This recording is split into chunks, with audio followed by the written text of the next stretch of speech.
Thank you for joining us today. In this video, we're going to be reacting to another one of George Carlin's comedy. This one is on soft language. Okay, the last few I've reacted to have been, do we say pushing the line or smashing the line? But yeah, let's check it out. It's been really good, I would say.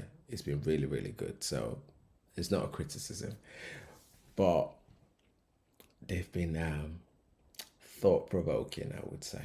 All right, without any further ado, people, let's check this man out. Okay, let's go.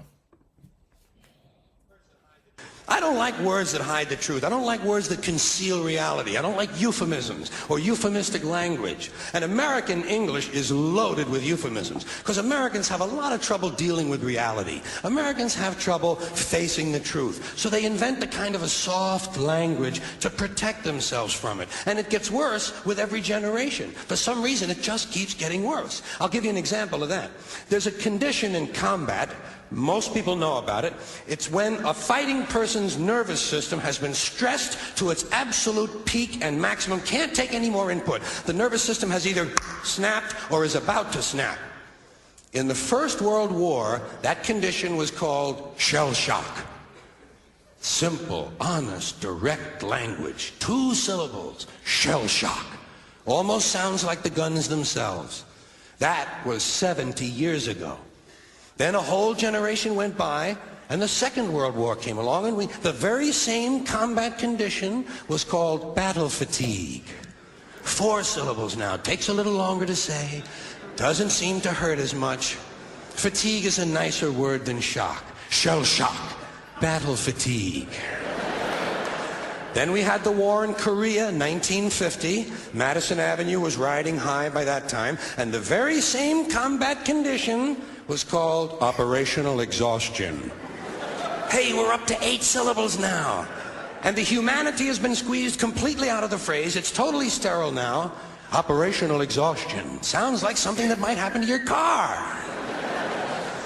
Then, of course, came the war in Vietnam, which has only been over for about 16 or 17 years. And thanks to the lies and deceit surrounding that war, I guess it's no surprise that the very same condition was called post-traumatic stress disorder.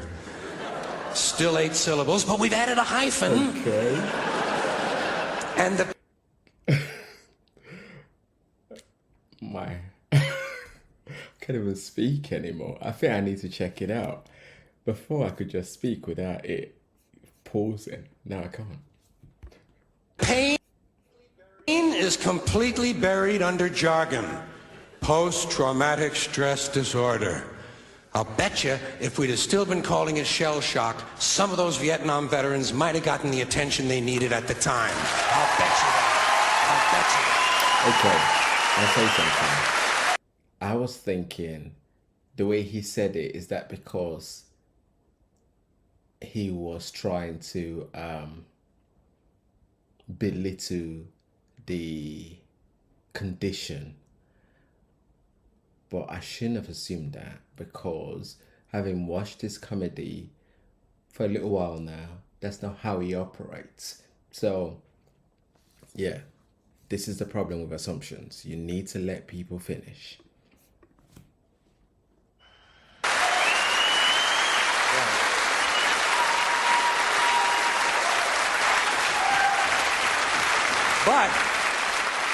But it didn't happen. And one of the reasons is because we were using that soft language, that language that takes the life out of life. And it is a function of time. It does keep getting worse. Give you another example. Sometime during my life, toilet paper became bathroom tissue. I wasn't notified of this. No one asked me if I agreed with it. It just happened. Toilet paper became bathroom tissue. Sneakers became running shoes. False teeth became dental appliances. Medicine became medication. Information became directory assistance. The dump became the landfill. Car crashes became automobile accidents. Partly cloudy became partly sunny. Motels became motor lodges. House trailers became mobile homes. Used cars became previously owned transportation. Room service became guest room dining. And constipation became occasional irregularity. When I was a little kid, if I got sick, they wanted me to go to the hospital and see the doctor. Now they want me to go to a health maintenance organization or a wellness center to consult a healthcare delivery professional. Poor people used to live in slums. Now the economically disadvantaged occupy substandard housing in the inner cities.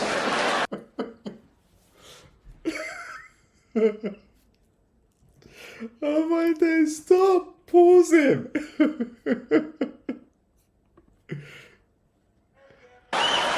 And they're broke. They're broke. They don't have a negative cash flow position. They're fucking broke. Because a lot of them were fired. You know, fired. Management wanted to curtail redundancies in the human resources area. So many people are no longer viable members of the workforce. Smug, greedy, well-fed white people have invented a language to conceal their sins. It's as simple as that. The CIA doesn't kill anybody anymore. They neutralize people. Or they depopulate the area. The government doesn't lie. It engages in disinformation. The Pentagon actually measures nuclear radiation in something they call sunshine units. Israeli murderers are called commandos. Arab commandos are called terrorists. Contra killers are called freedom fighters. Well, if crime fighters fight crime and firefighters fight fire, what do freedom fighters fight? They never mention that part of it to us, do they? Never mention that part of it.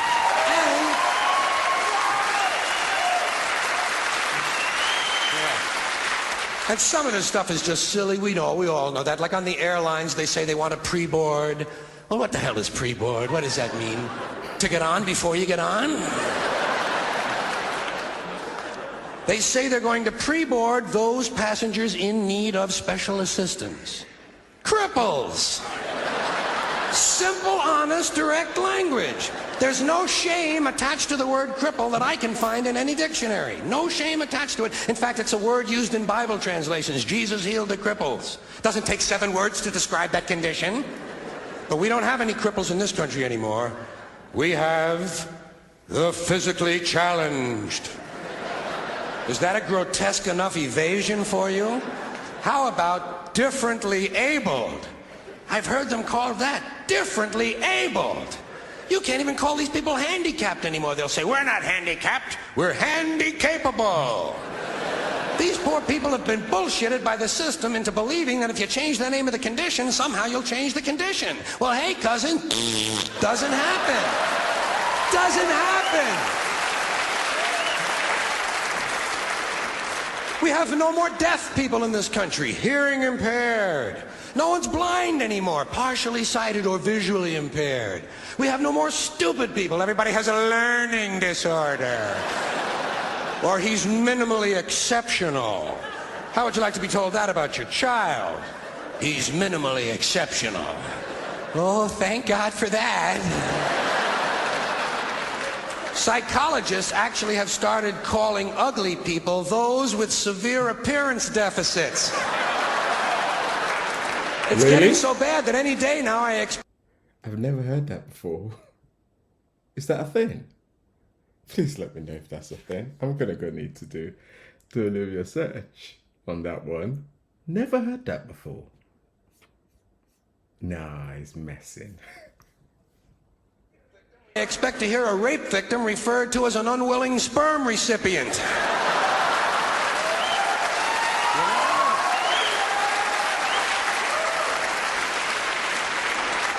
And we have no more old people in this country. No more old people. We shipped them all away, and we brought in these senior citizens. Isn't that a typically American 20th century phrase? Bloodless, lifeless. No pulse in one of them. A senior citizen.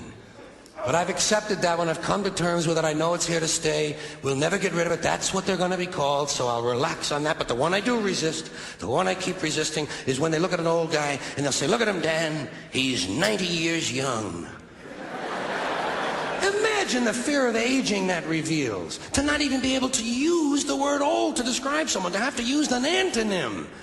And fear of aging is natural, it's universal, isn't it? We all have that. No one wants to get old, no one wants to die, but we do. So we bullshit ourselves. I started bullshitting myself when I got to my 40s. As soon as I was in my 40s, I'd look in the mirror and I'd say, well, I guess I'm getting older. Older sounds a little better than old, doesn't it? Sounds like it might even last a little longer. Bullshit, I'm getting old. And it's okay, because thanks to our fear of death in this country, I won't have to die. I'll pass away.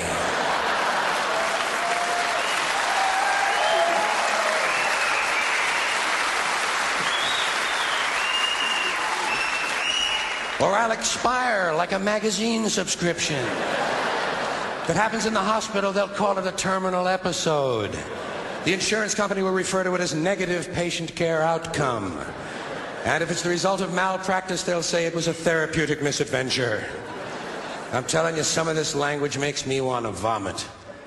Well, maybe not vomit. Makes me want to engage in an involuntary personal protein spill. Thank you all.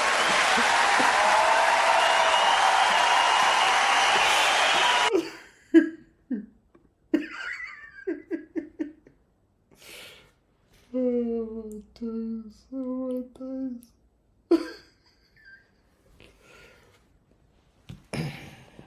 Okay.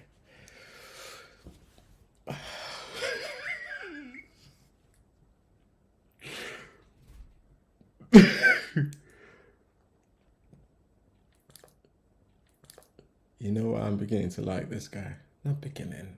I think I liked him from his first comedy. It's just because I keep finding more stuff about him, and I'm like, oh my days. Like, how is he saying the things that are happening now back when he was saying it? How's that even?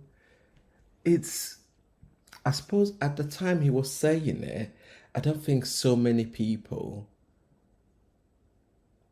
were aware of how drastic of a change the current times are going to be, because now there are languages for everything, and sometimes you have to double check what somebody means before you misinterpret what's been said, because half the time maybe you haven't even heard of the term that they're referring to. And it is this idea of, as well, isn't it, of everybody getting offended so easily that you need to pretty much invent a term that would please people that have, and I mean this sincerely, people that have deliberately put themselves in certain boxes. We're meant to be living in a society where we're, is this a word? Deboxing ourselves, not entering the box that people and generations before us have tried so hard to get out of. It's amazing how we go backwards, isn't it? But I think that's the thing, and I think that is the major problem. Until we're able to accept life as it is, accept humans, accept that we're humans and we're prone to mistakes. And yes, the idea is we learn from our mistakes as well. Obviously, you have the people that just wouldn't get it. They just wouldn't learn, and they don't want to learn because, not because they can't, but because they refuse to. But this these sorts of people have been there before our time, and they've been there before the times of our parents and all of that, and they will continue to exist. But not because of those people would then try and tie the rest of us up, and in this negative light, that if you use a certain language or a certain term, that means you are a